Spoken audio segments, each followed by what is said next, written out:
Shabbat Shalom. Shabbat Shalom.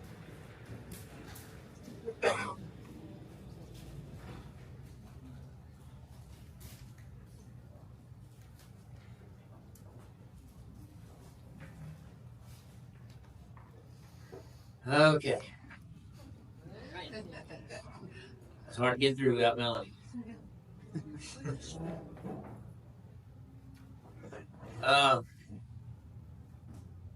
So our portion, the name of it means in my statutes, My Khukot, and that is plural, possessive, with a preposition in front of it. So the root word there is chok, which means statute. That's not a bad translation, but as with many English words, the English doesn't typically give us all the nuances of the Hebrew word. So there is maybe a better single word. I don't think so, but decree might be good. But a compound word might be better. Maybe a mystical decree. Supra-rational, in other words, above ration. You can't figure out what's going on here. A supra-rational law, maybe. Because a chok is exactly that. It is a commandment that God gives that he does not explain. And some of them are weird. We don't know why we do. Until recently, we didn't know why we eat kosher. We didn't know there were medical reasons for it, scientific reasons for it. But he commanded it. So some of the chok statutes that you see in the Torah that are mystical and unexplained is, one of them is the red heifer. We don't know why God told us to do that. I've preached on it before on things that I believe the Luka has shown us about why we do that. And then the mixture of fabrics. Not to mix wool and linen. We don't know why God told us to do that. Maybe there's a scientific reason these days. Some people think it has to do with frequency. I don't know about all that stuff. But mixing fabrics, nonetheless, God told us not to do. Levirate marriage. Other than just keeping a person's line going, how does the children of that new couple become the sons of the brother that died? We don't know. God doesn't tell us why he does it, other than, it's kind of implied that it's to keep his line going. The scapegoat on Yom Kippur, which I don't believe is a good name for it. The goat for Azazel. And I've taught on that many times. Tumah and Tahara. There are various commandments that are about unclean and purity. All right? And some of them we don't understand. We don't know why God told us those specific things are either clean or unclean. And then Urim Vetumim. This is not a commandment that has to deal with our behaviors in any way, but God told them to place the Urim Vetumim under the breastplate, and we don't know why. And we only have some ancient rabbinic commentary on it, which is probably reliable, as to what the nature of it was. But still, it is a mystery. So those are just a few of those things are on the surface of the text. We read those commandments on the surface of the text. They're easy to understand grammatically and linguistically, but we don't know the why. God doesn't say why.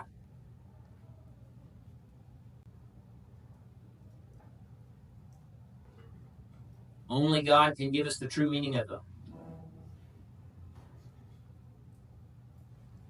And some of the meanings of those have not been revealed to us, even after Yeshua showed up. But Paul, who was a rabbi, I'm going to remind you, Paul was headed for greatness in the rabbinic communities. He was taught by Gamaliel, the grandson of Hillel. Gamaliel is quoted in the Mishnah. The Gamaliel that protected Paul in the Messianic community is quoted in the Mishnah. All right? So he was a highly trained rabbi. We would call it a THD today, a doctor in rabbinate. Okay? And he had to forget all that stuff. He literally says that. He says, I counted all that as garbage. Am I right? He had to forget all of that, but then he reveals to us a mystery. So he shows us, he peels the curtain back. And you'll understand that maybe better in a little bit. He peels the curtain back to reveal a biblical mystery to us that he did not see until he came to know Yeshua. Hine sod agale lachem. That's the beginning of 1 Corinthians 15:51. Behold, I show you a mystery. That's the standard translation. But really more, it's behold, I reveal to you a biblical mystery. Literally, agale, that's the same word for hikalut, which is the name of the book of Revelation. And that means to pull back the veil, to pull back the curtain, and show you something you do not know. You haven't seen it. You've read the Bible 1,000 times, but you haven't seen it. And then right after that, he says, we will not all die.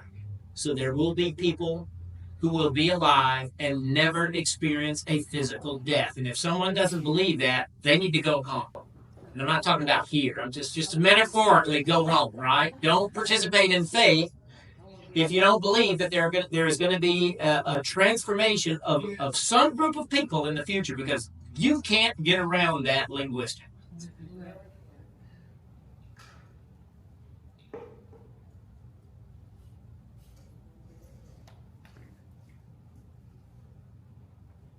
People entertain themselves with all manner of pagan, supernatural junk today, don't they? And I'm talking believers, because 65% of people in this country are believers, and they're the ones, that's the biggest chunk, consuming all the movies that they put out and all the television they put out that has all that supernatural junk in it, and they'll sit there and just revel in that. But then you tell them there's going to be a group of people that don't die, and someone's going to rise from the dead, and someone's going to disappear, and they think you have lost your mind. All said, the natural man rejects spiritual things, for they are foolishness to him. Neither can he know them, because they are spiritually discerned. So you cannot see a biblical mystery unless God opens it to you. That's the only way. And that is not secret knowledge. And there are people out there today who believe they have secret knowledge that no one else can understand. I'm not saying that. I'm saying that anybody can understand what we see if they just listen to God. Right? But there are people out there that say we can't understand certain things, T-I-R, T-R-I, I should say, unless we get help from somebody. You know what I'm talking about. The chok that we're concerned about today, which is a statute, a command that God gave that he does not explain, is a decree that is not explained on when the commandment is given on Yom Teruah. Okay, so that's the chok that we're focusing on, is the commandment to have that 7th month feast, Yom Teruah. Most people know it as Rosh Hashanah, the beginning of the year. And it is the beginning of the year. There are Messianic people that reject that. They're foolish. They reject it. They see some things that our Jewish people did wrong, and so they throw everything out, throwing the baby out with the bathwater, right? But that's just silly, because the calendar did begin on Rosh Hashanah. Okay? And that's how we track prophecy. The other calendar is how we track the feasts. And so Passover is a new year, right? Okay. So the chok of Yom Teruah, though, is a decree that God gave, that, and I'm about to read it to you, and you see if is there anything in this command where he tells us why he's giving it to us. Yahweh spoke unto Moshe, saying, this is Leviticus 23, verse 24, speak unto the sons of Israel, saying, in the 7th Chodesh, in the 7th cycle of the moon, at the renewal of the moon, in the first day of that Chodesh, so that's that crescent moon in the sky, and Gamaliel proves that in the Mishnah. The crescent moon in the sky shall be a Shabbaton unto you. That means a high Sabbath. And it falls on any day of the week. It's like we talked about with Passover. It falls on any day of the week, but whatever day it falls on, that is a high Sabbath. A Zichron Teruah, A memorial of blasting, a memorial of shouting, a Mikra Kodesh, a sacred assembly, a sacred rehearsal. Mikra is also a rehearsal, a practice session. You shall do no manner of regular work. You shall bring a carbon of fire unto Yahweh. And I've taught you all this before. It's not in my notes, but I'm going to remind you. A carbon of fire is Isha la Yahweh, a wife unto Yahweh. It's a burnt offering, but it's a particular type, and it's called Isha, which is a wife. Fire, you could translate it as a fire offering unto Yahweh, but fire is Esh, not Isha. Might there be a mystery here? Absolutely. Yeah. God tells us what this day is, Zikaron Teruah, but he does not tell us why. Did you hear any why in that sentence? But if you look at Yom Kippur, he tells us why he gave us Yom Kippur, to make atonement for you. It is a day of atonement for you. So do you see the difference between a chok and a mitzvah? Got that? Yeah.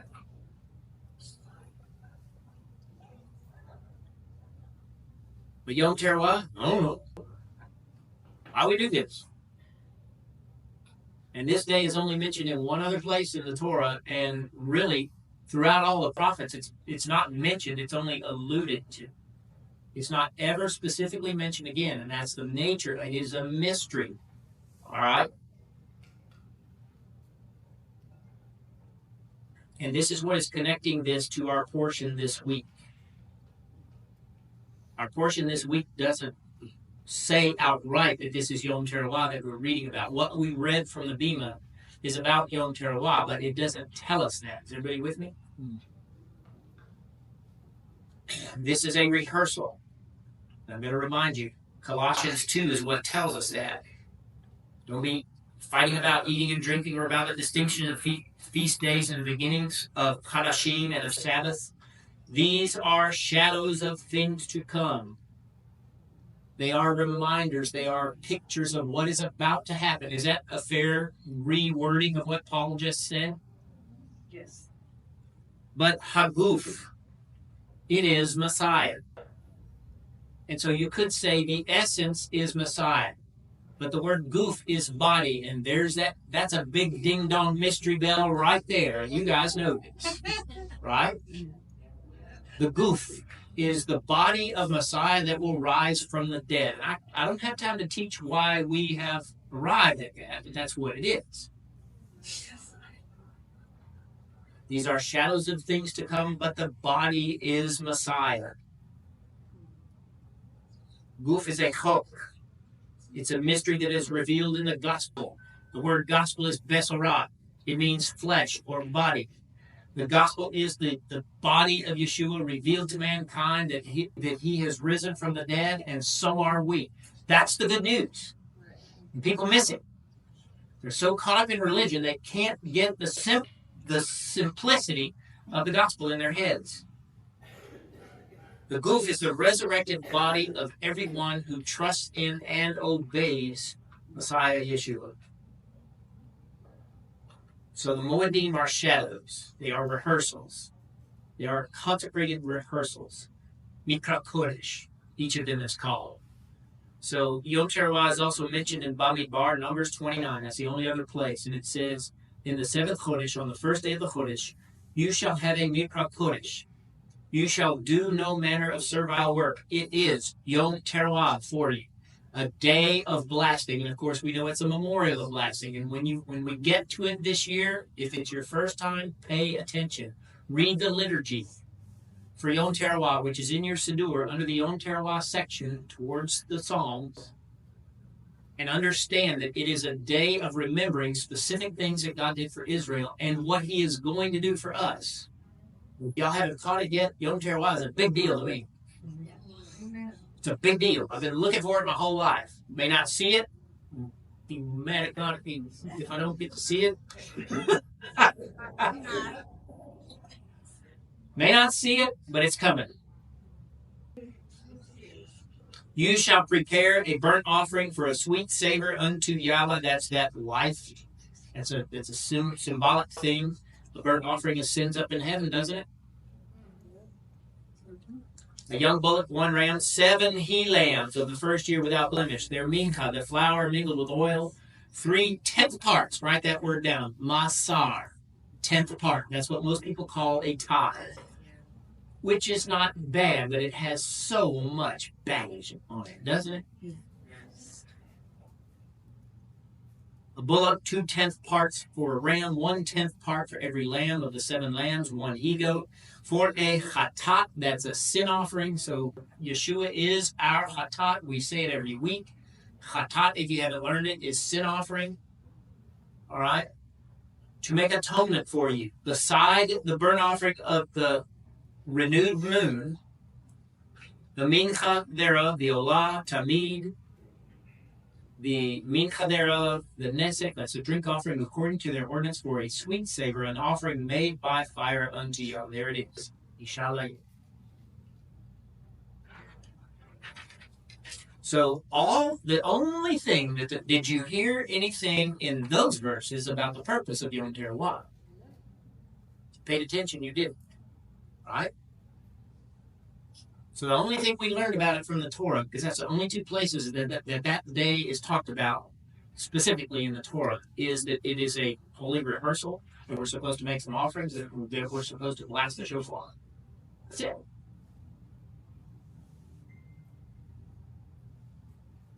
The offerings to be made are 10th parts. And that's what tithe is really all about. Tithe in the land of Canaan, before Abraham got there, was already a custom.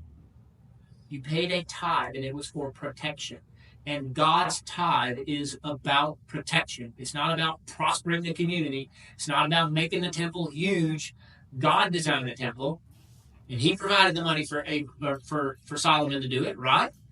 He didn't need it. God doesn't need your money, right? God ain't broke, and he ain't about to go broke. Right? He doesn't need it to get on a plane and fly across the country. Right? Right. Y'all know what I'm talking about. You've heard it all, haven't you? Yeah. It's about protection. We see that with Abraham. Abraham was in the land of Canaan before it was declared, before it became the promised land. He was promised to it, but it hadn't been given to it yet, right? And he's living among the Canaanites. And a war breaks out, and his son, his nephew, I think of him as a son because Abraham did, maybe, but Lot, his nephew, was in trouble because he lived in Sodom, right? And so the kings attacked the 5 kings on the plains. The more distant kings attacked those 5 kings, and one of the kings that was attacked was Sodom, and that's where Lot lived, right? And so Abraham he intervened, and he went and got his Talmidim, his students, 300 members of his household. A lot of people think Abraham was all by himself out there in that one tent. He had a massive army with him. 300 people, that means families. He had probably 1,000 people living around him. And he took 300 of the strongest of them, his students, his Talmidim, his disciples, to go fight that war. When the war ended, the 5 kings who he protected from the other kings, is everybody tracking with me, wanted to give Abraham a tithe, and he said, I will not take it. That ought to be the mark of a person of faith who leads God's people. Right? I'm not going to take it. But Melchizedek showed up with the elements of the Passover, with the elements of what most people call communion. Melchizedek shows up, and the book of Hebrews tells us that this was Yeshua before he became Yeshua. So he shows up, and he gives bread and wine to Abraham, and Abraham gives him, and Abraham didn't even catch this. Abraham took nothing from the 5 kings. Am I right? He only allowed the 5 kings to give something to his disciples. Right?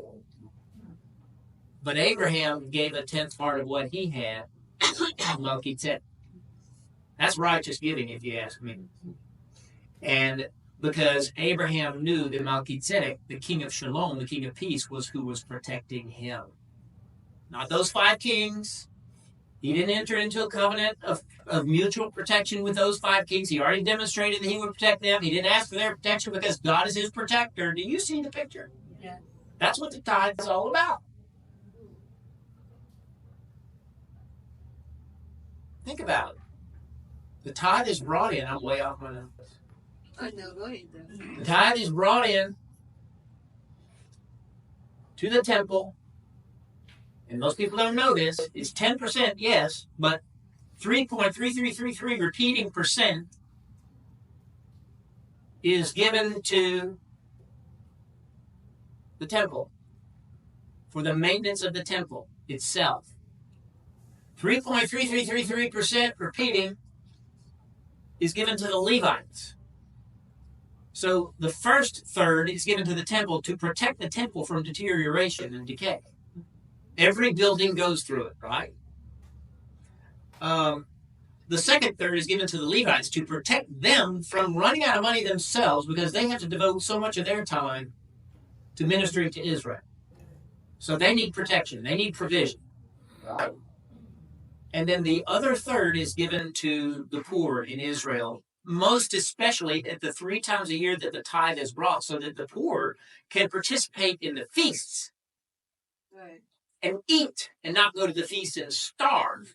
And we see that same principle. That's what we send out before Passover every year in 1 Corinthians 11. That's what Paul is applying to the Passover Seder of believers when he says, why is it that some of you are showing up and you're eating before others get there? They may not have any money. So the bounty that was brought in, Paul wants it protected for the poor. Do you see that? Abraham showed us that tithe can be people. This is important to this mystery that Paul is trying to teach us.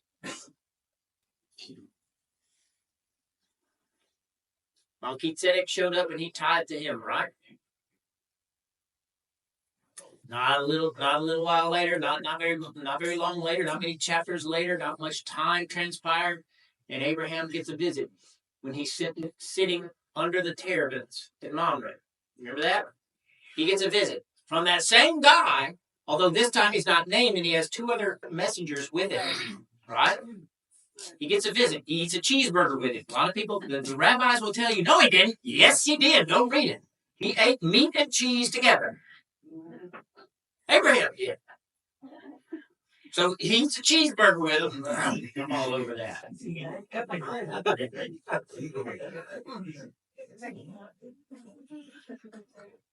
They sit and chat. They get the promise that Isaac is going to show up by next year at Passover, by the way. Right? They said next year at this moed. And you can see that this moed is Passover when you get to the next chapter. I wish I could teach it all, but we'd be here all day.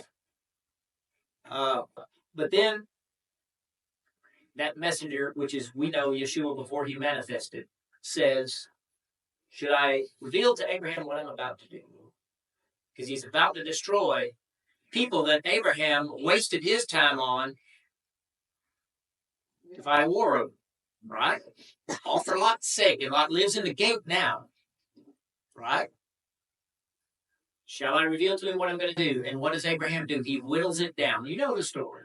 He whittles the messenger down. He says, first he says, if there were 50 righteous people in the city, would you spare it?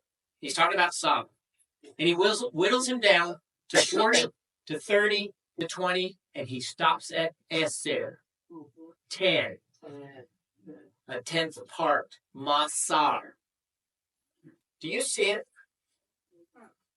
Abraham is tithing people to Yahweh. He says, if there's righteous people there, if there's 10 of them there, will you spare the city? Do you see that?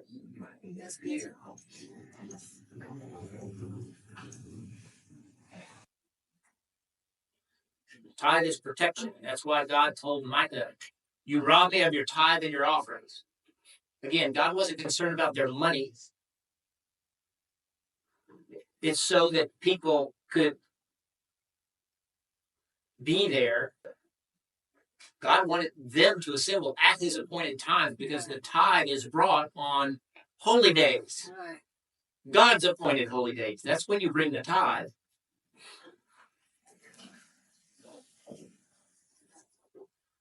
And right after he gives that instruction, the prophet gives that instruction about reinvigorating the tithe, which means reinvigorating the feast in Israel because they weren't keeping them. It's one of the reasons they were kicked out of the land. They weren't keeping the feasts. All right?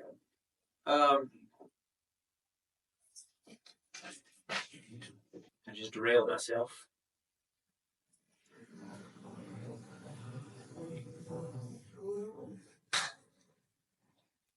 Oh, well. All right, so it's a chok. The tithe was not a chok. We know why God gave us that, but the Yom Teruah is a chok, and it's associated with everything that we just talked about. Paul saw a mystery, but he only saw it after Yeshua gave him new life. He was born again, and he gave him sight to see. You remember, for Paul, it was literal and spiritual. He was blinded when he met Yeshua, and he had to go to a messianic person to give his sight back, right? And that guy was probably a rabbi. Do you realize that? What the rabbinic community would call a rabbi. Is that fair? All right, the guy that gave him his sight back was a leader in the Messianic congregation. And that's who gave Paul his sight back. And then Paul could see biblical mysteries that he formerly did not see. And so the fact that Yom Teruah is a chok, you haven't heard me read any scripture that told you it is a chok yet, right? I'm about to. And it's one of our daily psalms. And if I were to put the daily psalms into the order in which I like them, and not the order of the week, this one would be near the top. I don't know if it'd be my favorite. I'll have to think on that and see. But it's Psalm 81. Of course, you guys know this. The daily psalms are given to us. We have this from temple worship, from the Mishnah. They are 24, 48, 82, 94, 81, 93, and 92. And it's Psalm 81 that calls Yom Teruah a chok, a biblical mystery, a mysterious command. Let me see if I wrote it down. Yeah. Let me back up a little bit. The only chodesh for which we are explicitly, does everybody know that word? Explicitly? Mm-hmm. The only chodesh that the Torah actually tells us that we are to blow the shofar on is Yom Teruah. There are some people in the Messianic community that think you have to blow it every new moon. No. And even in Israel, they did not blow the shofar in their various homes on the new moon. They did blow it in the temple.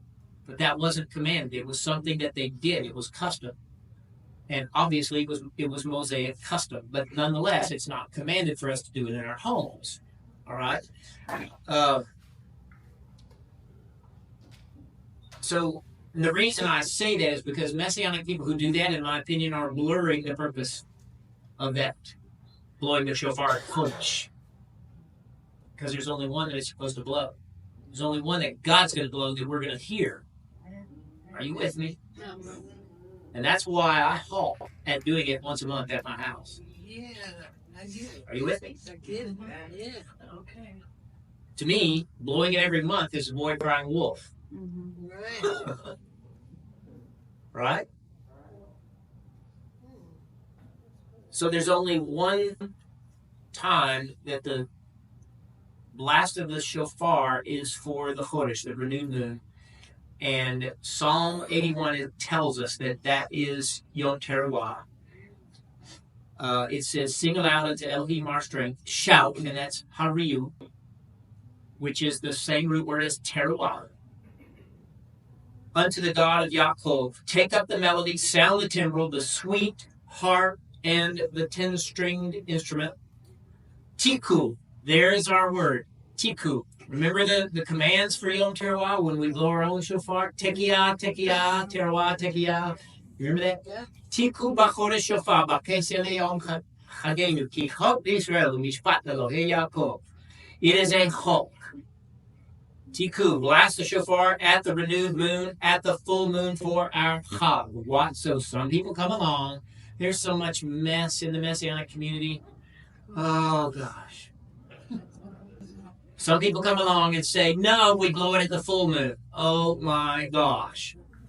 You also blow it at the full moon. And that's what they did in the temple. The full moon is the Chag, that's Sukkot. But anybody that knows anything about ancient Judaism knows that, yes, the Chag is Sukkot, but yet you basically went there at Yom Teruah because it's a long way to Jerusalem. And you just stayed for the whole 20 days. Right?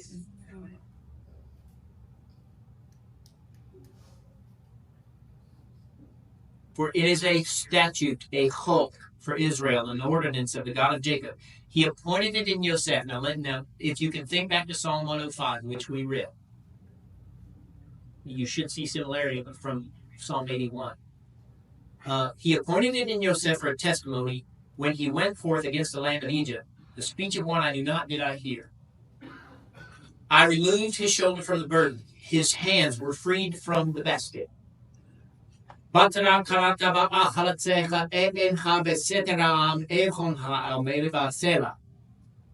see it's one of my favorites. You did call in tribulation, and I rescued you. I answered you in the secret place of thunder. That's God's throne room. I snatched you up to the secret place of thunder. Do you hear it? Yes. Hear my people, and I will admonish you, O Yisrael, if you would hearken to me. So the tribulation starts, and God says to Israel, if you would just listen. And I told you, the tribulation is to get Israel lined up finally. So the imagery is start there. I don't have time to just dig into all the pieces and parts there, but how does it connect to our portion? Our portion shows us a tithe on a tithe. A very small ratio.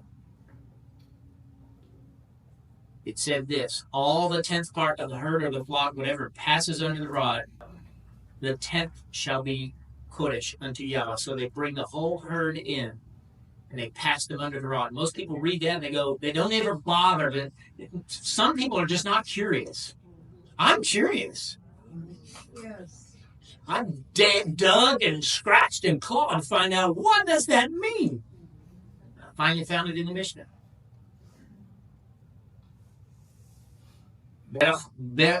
Bechorot, first fruits, 9:7. That's the passage in the Mishnah. Tells us that Yom Teruah, it tells us how they selected the sheep to be offered for that specific burnt offering on Yom Teruah that we just read about in Numbers 29. Everybody tracking with me? It says basically this, the shepherd would count them as they passed under the rod, marking every 10th animal, a tithe on a tithe, marking every 10th animal with a red dye, scarlet, tola'at sheni, the scarlet worm. There's probably people in here that don't know what that is. Yeshua hung on the tree and started saying a song. Eli, Eli, lama azabtani. My God, why have you forsaken me? And that song goes on and says, I am a worm and not a man. And the worm, what he said there, he didn't say worm. Most people think either a worm that you go, like dug bags to go fishing, or grub worms or something like that. No, this is a very particular worm. It's called tola'at. And it's a scarlet worm. And its youth are born white. And in order to become what the mom is, she dies. And her blood stains them and makes them white. And they bore into trees. And Yeshua is hanging on a tree, not a cross. He's cruciform, but he's not on a cross. He hung on a tree. Same kind of tree that those worms bore into. And Yeshua, the psalm that he's quoting to his father when he's hanging on the tree, dying, I am a worm and no man.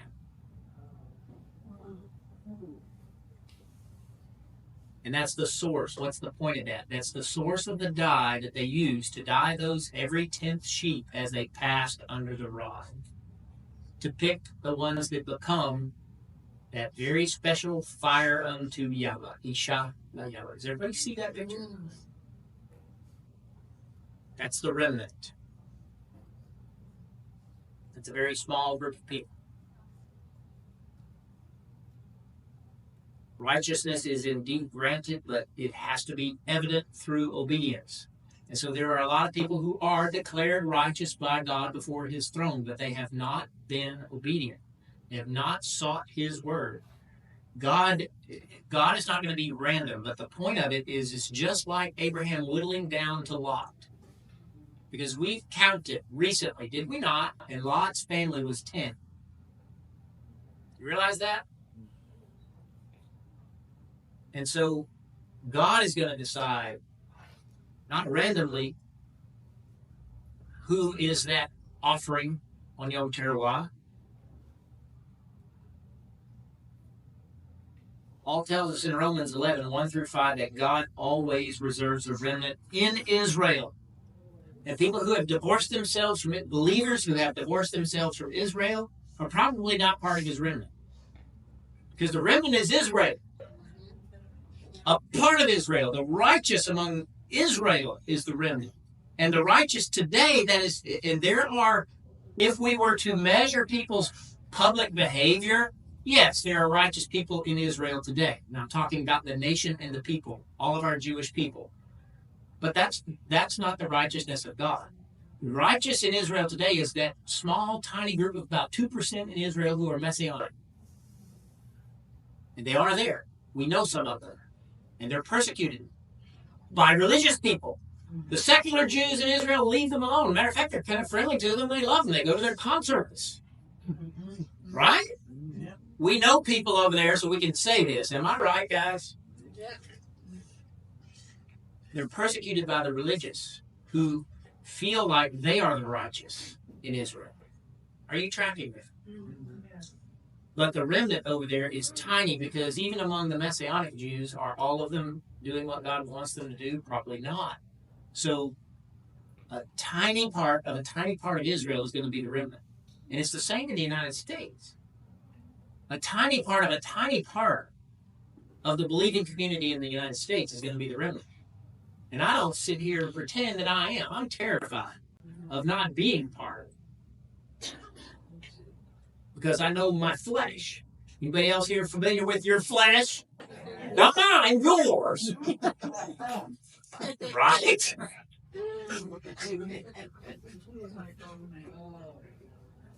Gentiles are grafted into the olive tree, which is the remnant of Israel. Remember?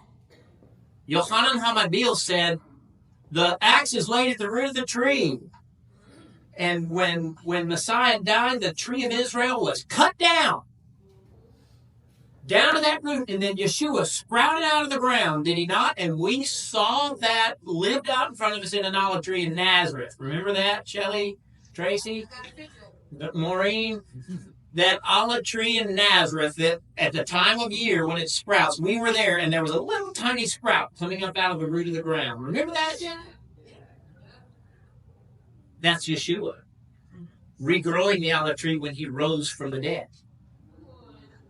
Every Jewish branch was cut off except for him. And the tree started growing again. And then immediately on Resurrection Day, he went to his 12 and minus 1. So 11 people were raised from the dead spiritually right then and became part of that olive tree. So he started grafting back in his own branches, right? And it stayed that way for 20 years almost. Nothing but Jewish branches being added back to the tree. Are you with me? Yes. Then he started adding wild branches from a wild, uncultivated olive tree, the Gentile people. And in all those groups of people, they had to be circumcised of heart. And Paul said that.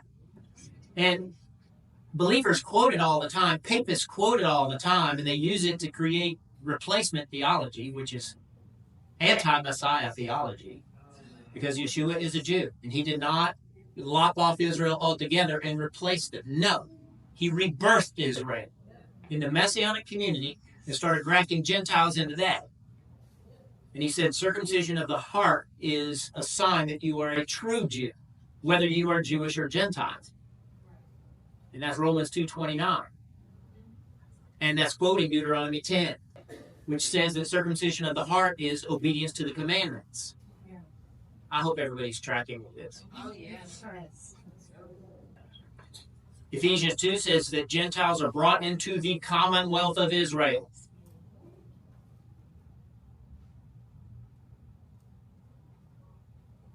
And Paul says in Romans 11 that the remnant he's quoting our prophet, and he's saying that the remnant of Israel is those that have not bowed the knee to Baal. And oh my gosh, most of Western Christendom bows the knee to Baal even though they don't know it. Because to bow the knee means to submit, and they have submitted to the day of worshiping Baal. And all their high holy days are days of Baal.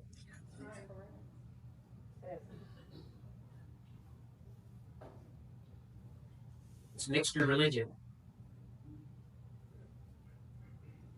So Paul, in writing to Thessalonica, has already written to Corinth. Are you with me? And in Corinth, that's when he said, let me show you a mystery. So, in all likelihood, Thessalonica had heard of that mystery as well. And as a matter of fact, Paul said it to Thessalonica, I taught you these things when I was there. So can everybody accept that? He was talking about the end times when he was at Thessalonica. So if he told Corinth about the mystery, do you think he told Thessalonica? Do you believe I'm a pretty consistent teacher? God knows I try to be.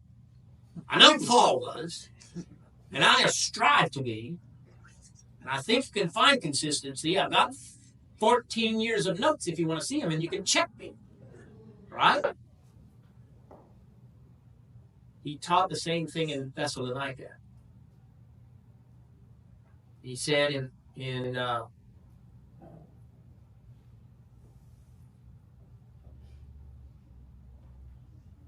forget what chapter is, chapter 4 of 1 Thessalonians, verse 13. I want you to know, my brethren, that you should not grieve over those who are dead, as those who have no hope. For we believe that Yeshua died and rose again. Even so, those who have died in Yeshua, so some people are dying, and they're believing in Yeshua, and they are righteous, right? I know a lot of them. Most of my loved ones who have passed on, I don't have a lot that have passed on. The ones who did knew God. All right? If we believe that Yeshua died and rose again, even so, those who have died in Yeshua, God will bring with Yeshua. That tells me that somebody's coming back to earth with Yeshua, who had been dead. For this we say to you by the very word of our Master, that we who are the remnant, until the coming of our Master, shall not precede those who are dead. So this matches 1 Corinthians 15, if you haven't figured that out. For our Master himself shall descend from heaven with a shout, and the voice of the chief messenger, and with the shofar of God. And over in 1 Corinthians it had said, I show you a mystery. We shall not all be changed, or we shall not all die, but we shall all be changed in a moment, in the twinkling of an eye, at the last shofar, which we know, most of the world does not. The last shofar is Yom Teruah. All right? And here he's saying, the voice of the chief messenger and the shofar of God. That's the last shofar. Those who died in Messiah will rise first. So like we said, there will be those who die. But we who remain, and that's the concept of a remnant, we who remain, which are alive, shall be transformed, like what 1 Corinthians said, shall be caught up. And there's your word rapture. There's so many people today that say that rapture is not in the Bible. It's as big as your face. Some of y'all got big faces.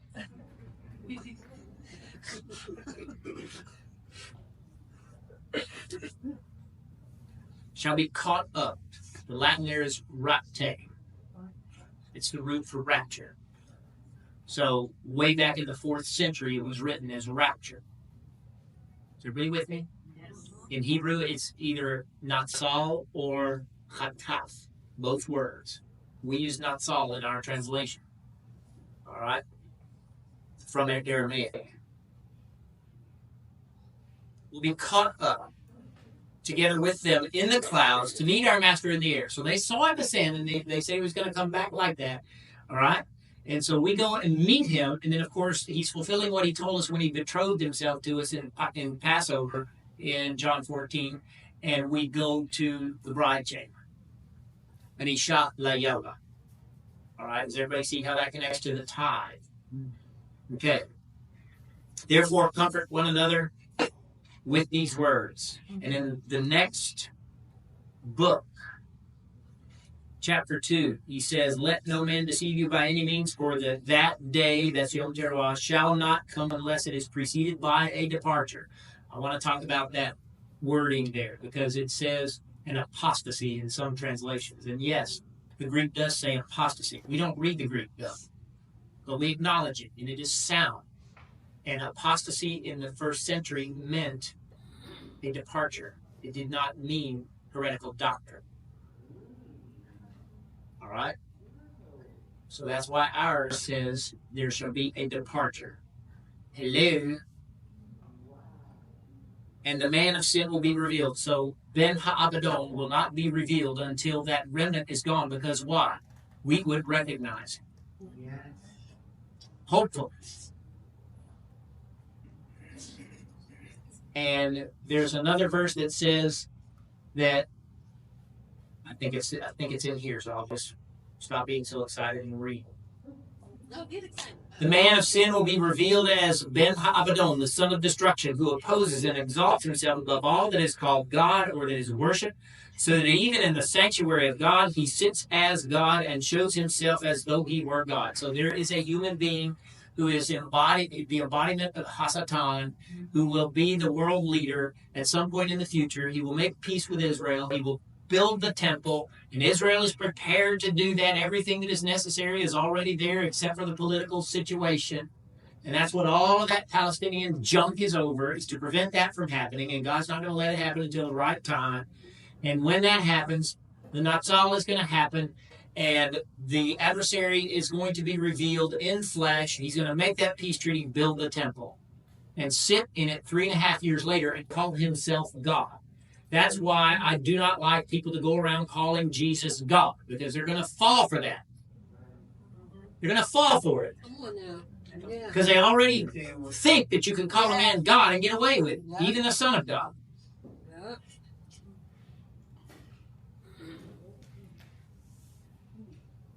Do you not remember, this is the proof of what I told you a while ago. Do you not remember when I was with you that I told you these things? Right? So Paul talked about it in face-to-face with the Thessalonians, right?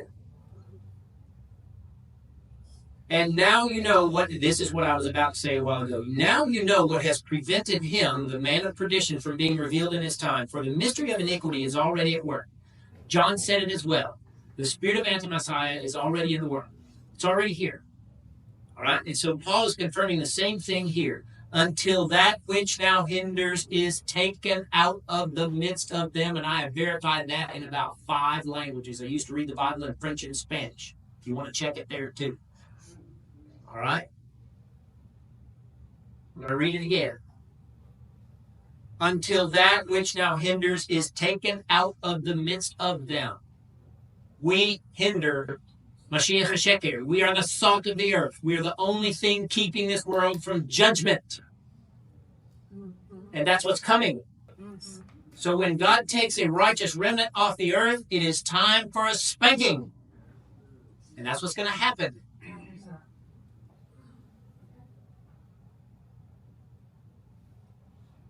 Then shall the wicked one be revealed, that one whom our Master Yeshua shall consume with the breath of his mouth, and shall destroy with the revelation of his coming. So when Yeshua puts his foot down and we're behind him, remember the rapture said that there were going to be people behind him? When he puts his foot down and we're behind him, then he destroys people and devils. All right? Even he whose coming is due to the working. So I don't want you to get confused. I'm going to back up a little bit. That one whom our master shall consume with the breath of his mouth, and shall destroy with the revelation of his coming. He's going to destroy he whose coming is due to the working of Hasatan, the adversary, with all power and signs and lying wonders. That's how this guy comes. He's going to do miracles, and we see that in the book of Revelation, very clear. Mm-hmm. All right, deceitfulness of unrighteousness in those who perish. So people are going to perish with this guy because they did not receive the love of the truth. And meant is a euphemism, another word, not a euphemism, but another word for the Torah, that they might be saved thereby. For this reason, God shall send them strong delusion, and this is the scary part, the people who perish, because they would not receive the love of the truth. God is saying, you said you knew me, but I'm going to force you to believe in that God. That's what he's saying. That all who did not believe the truth, but preferred unrighteousness, might be condemned. That is a dangerous place to sit. Uh-oh. We'll try to move fast. I've been enjoying this. I don't know about y'all. Yes. So in our Haftarah, we read, blessed is the man that trusts in Yahweh, whose trust Yahweh is. And at the end of it, it said, the heart is deceitful above all things and incurably sick. Who can know? I, Yahweh, I search the heart. I try the reins, the motivations. Even to give every man according to his ways. Not according to how much grace he has received, but to give to every man according to his ways, according to the fruit of what he does. Yeshua is the shepherd. If you haven't figured this out, he's the one who measures those who kick against the goads. And the goads is another hook that Yeshua used on Paul. You remember that? Yeshua marks those who are protected from the tribulation. Those who are in the flock of Israel. Yeshua didn't say that he was going to have two flocks. He said, I have other sheep, not another flock. Right. I'm going to bring them in to create one flock. And he's going to mark within that flock, the flock of Israel, who is that offering to Yahweh on Yom Teruah. And I think that our portion in Luke kind of alludes to that. Yeshua said, the man gave a supper and invited many, and he sent his servant at supper time to tell those who were invited, behold, everything is made ready for you. Come. That's what was said to John over in John chapter 4. Come up here.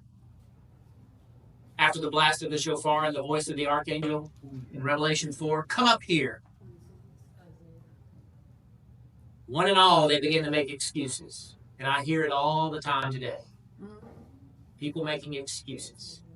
I don't want him to come back. I got too much to do. I don't want him to come back. I bought a field and I'm forced to go see it. Excuse me for being called away. I bought 5 yoke of oxen. I just bought a fleet of troubles. You can say today, I'm going to go examine them. I beg you, excuse me for being called away. And another said, I just took a wife. I can't come. I want to have children. My future is out ahead of me. That's what a wife is. If you're a guy and you're married, you know that, right? I looked forward to that wife, wrote poetry about it until I found her. I still write poetry for it.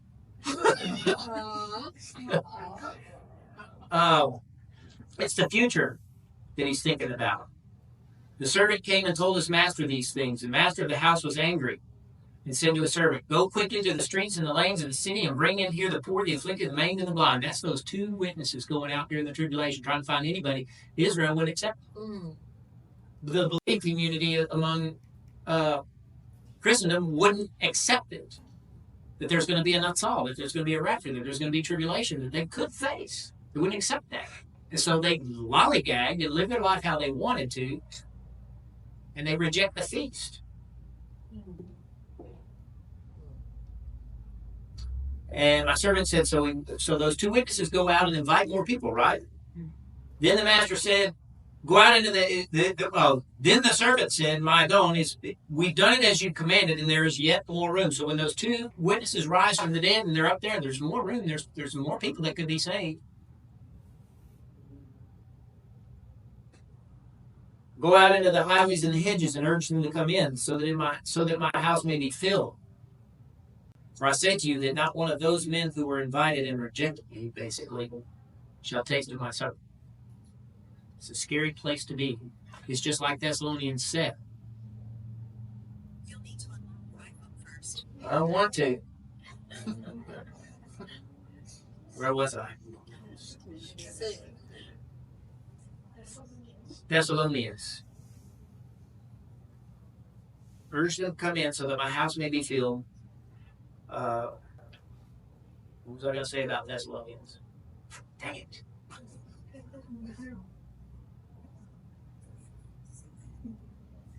Oh. Basically, it's where Thessalonians said that you will be forced to believe the lie and condemn yourself. All right?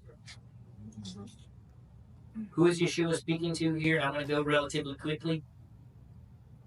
Someone had said, blessed is he who will eat the bread in the kingdom of God. So the parable is spoken to Jewish people, specifically religious leaders, ones that believed they were righteous.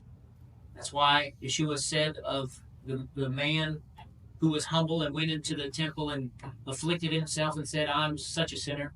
And the Pharisee standing next to him saying, I'm glad I'm not like that guy. All right? And so that's who Yeshua is dealing with here, is those Pharisees who think they were perfect in their obedience. And Paul said that about himself. I was perfect in obedience when I was a Pharisee. All right? That's who Yeshua is talking to. So in the parable, you have the master of the banquet representing God. You have the banquet itself, which is the kingdom of God in the Messianic age, starting with Yom Teruah. You have the invited guests, and originally that was the elite of Israel, the religious people. Yeshua reasoned with them the most for 3.5 years. All right? And then you have the excuses, all of those various excuses that they came up with. It was distractions, wealth, work that they want to do, family, and future. Those were the reasons that they didn't want the kingdom of heaven to start, kingdom of the Messianic age to start. And I hear that over and over from people. So who are the poor and the maimed and the blind? We compared it to a specific time frame, but if you talk about all the ages, it's basically the outcasts and the humble among Israel, the carpenters and the fishermen and all of those guys who accepted it, and then the Gentiles who came in and were obedient. Right? That's a small group, isn't it? What about the highways and the hedges? That's those outside of Israel. That's all that's left in the last 3.5 years of the tribulation. Is a tiny remnant of Israel and a whole bunch of Gentiles that are finally going to wake up. This is probably Gentiles who have never heard the gospel. Everybody freaks out about the Chinese. I'm like, you ever heard that? What about the Chinese? They ain't never heard the gospel. You ever heard that? What about the people in Africa ain't never heard the gospel? What about the Amazon jungle? First of all, missionaries have been everywhere. They've been everywhere. Believers went to China long before they came to America. America didn't exist. Marco Polo was a missionary in China. They rejected it. The biggest part of Africa rejected it. It got to Africa before it went to Europe with Philip and the Ethiopian. The gospel got to Africa. The biggest part of them rejected it. The biggest part of Europe rejected it until they made it pagan. Are you realize that? The whole world has been rejecting the truth. There's plenty of people going to be saved, and the gospel's going to be fresh because it's going to be preached clearly by those two witnesses. I'm trying, guys. I really am.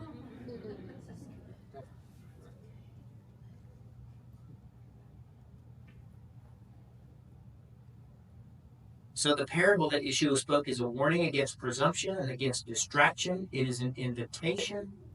So it's warning and invitation.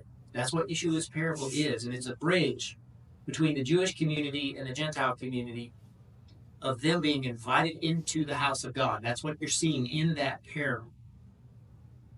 All right, so let me summarize a little bit.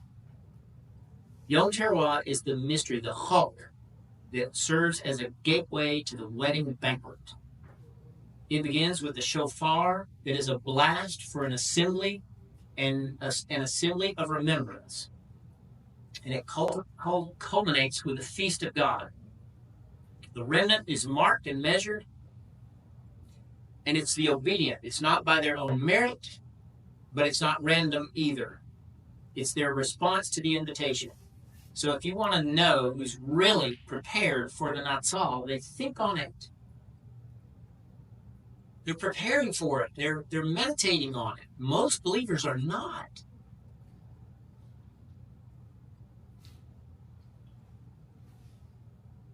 Those people are spared from the wrath, which is God's punishment of his own people, and they return as an army and a bride. Those who ignored the invitation, they're shut out of the banquet. Our portion in Luke said it, but it also says it in Matthew 25. Amen? Chazak, chazak, then nit chazek. That's what we are being strong and being strengthened for. Amen?